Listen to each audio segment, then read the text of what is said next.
तेज रमारंजन Baliyar Singh BJD रे सामिल होती वर्तमान समय शंख भवन दृश्य आप देखुं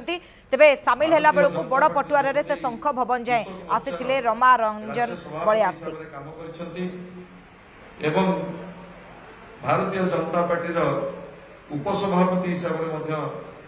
से काम करुले एवं वर्तमान से राज्य मुखपात्र हिसाब से भारतीय जनता पार्टी कार्य करुँच आज आनुष्ठानिक भाव में से भारतीय जनता पार्टी को इस्तीफा दे विजु जनता दल में सामिल होगा। मु विजु जनता दल सभापति माननीय मुख्यमंत्री श्रीयुक्त नवीन पट्टनायक एवं तांकर परामर्श क्रमे आज ये मिश्रण प्रक्रिया अनुष्ठित होउची से आनुष्ठानिक भाव में आज विजु जनता दल में से जोग दौरान शंख भवन को मु श्रीयुक्त रमारंजन बलियार सिंह की स्वागत करुच्ची आशा करुच्ची तांकर 4 दशंधि राजनैतिक अनुभूति संघर्ष एवं सत्यवादी निर्वाचन मंडल को आरंभ कर पुरी जिले में अणकांग्रेस आंदोलन को शक्तिशाली कर जो गुरुत्वपूर्ण योगदान को आज आम समस्ते स्मरण करुचु एवं सत्यवादी विधायक थिला बेले नेतृत्व में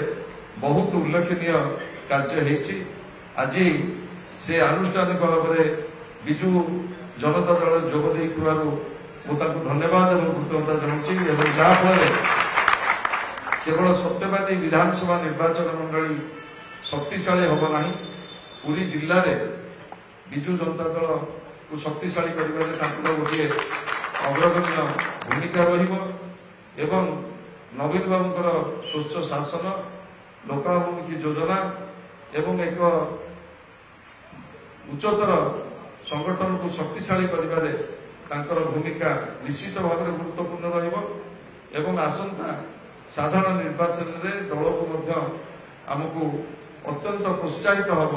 पूरी जिला एवं सत्यवादी निर्वाचन मंडली एवं विशेषकर कर्मक्षेत्र कणास माटी से छात्र अवस्था आज पर्यंत जो संघर्ष कर आज शह शह कर्मी सहित बहुत पूर्वतन सरपंच समिति सदस्य नेतृमंडली आज ये मंच मंडन कर नेतृत्व में